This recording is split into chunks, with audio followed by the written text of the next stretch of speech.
I know that there's probably a lot of professors that are here tonight too.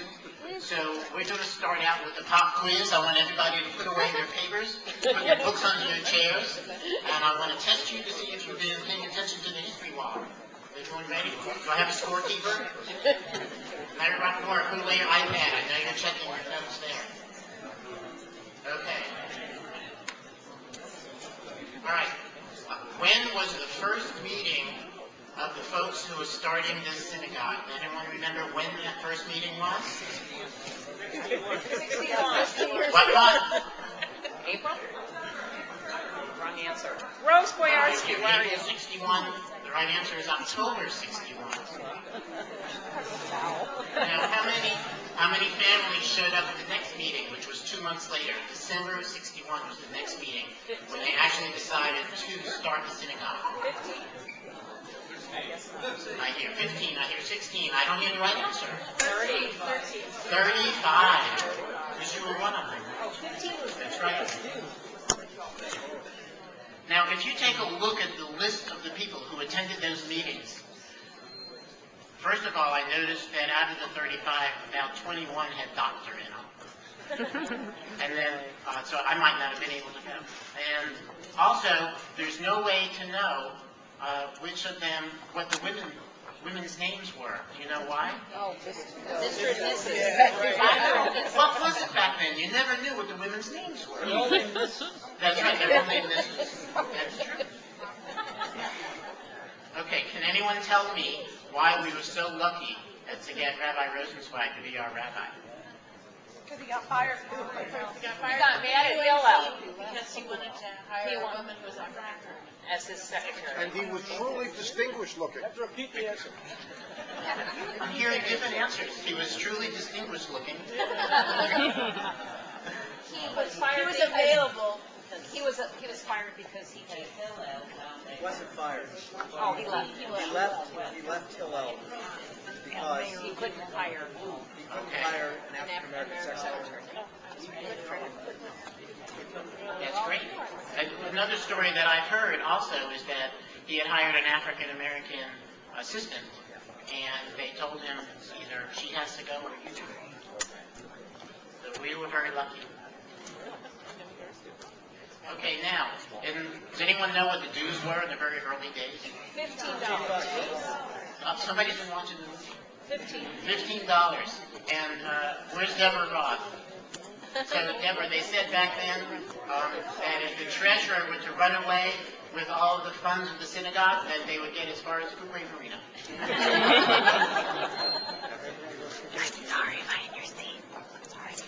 Now, when they had bake sales, does anybody know how much they made when they had a great bake sale? The church women. I saw the church. The church women Yeah. had the sales. How much? I saw a different figure. I heard a different figure on the video.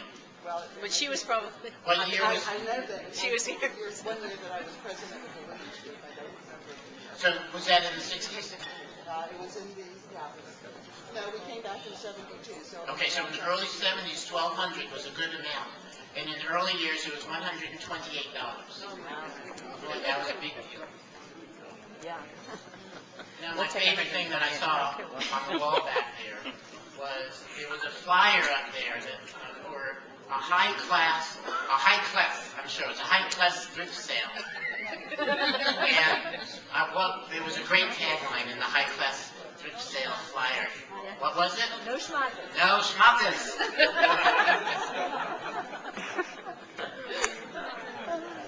So anyway, great history wall. History wall is important. And I'm going to give you an example of why history walls are so important. Last month, Penny and I deposited our baby daughter to her freshman year at the College of Charleston. And that'll be the last deposit. Everything else is going to be a withdrawal. Now, 2 blocks from campus is the synagogue, Kahal Kodesh Beth Elohim, which is the oldest synagogue in continuous use in the United States and the birth of Reform Judaism in the United States. And not only do they have a gift shop to die for, that's Penny's words, but we had a docent take us on a tour of several rooms of their history within that synagogue. Now, yesterday morning, I was lucky enough to get a tour of our history wall by Rose Boyarsky. And it's fascinating to hear her talk about it. I really enjoyed, especially when she pointed out her picture, and her husband's picture, and her mom's picture. I find this, my wife's the history major, but I still enjoy this. So, now our history, even though it's shorter than this other synagogue, which has been around for almost 200 years, it's no less interesting. It's important that we start appreciating our own history and making it available to all of the congregants. So I'm hoping all of you get a chance to see this and tell your friends to come take a look at it. It's one of these things that help us build our own community here. So just knowing how we started and knowing how we had Rabbi Rosenzweig come join us, and having his art on the wall, his poetry, his metal work is on the wall. His metal work is on that old ark that we used at Chapel Hill High School. So that's so important, and it's enriching, and it's important for us to know that that's there. Right now, it's time for me to go through the thanks for everyone who's made this evening possible. Thank you to the many folks who shared their thoughts on the early years of Judeo Reform. Thank you to the 50/30 committee, chaired by Judith Ruderman. Thank you to the volunteers who planned and implemented all these parties that are going to be happening. Thank you to the Arts and Acquisitions Committee, chaired by Rose Boyarsky, for planning and working on the history wall the first 10 years of Judeo Reform. We need more walls now. Thanks to Peter Jeffrion for all his hours and hours of time in creating these remarkable exhibits of our history, and Rabbi Friedman's rabbit so far at Judeo Reform. Now you have been and will continue to enjoy music this evening by the Ken Brown Jazz Trio, featuring Ken Brown, Stan Levy, and Mike Cherzanowski.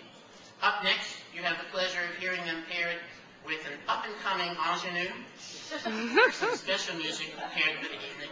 Who's also a past president and gave a marvelous lecture last night. And I'm really glad that she said everything is up on the website that I want to talk about, because Penny had already taken out her pen and was writing down everything we were saying. So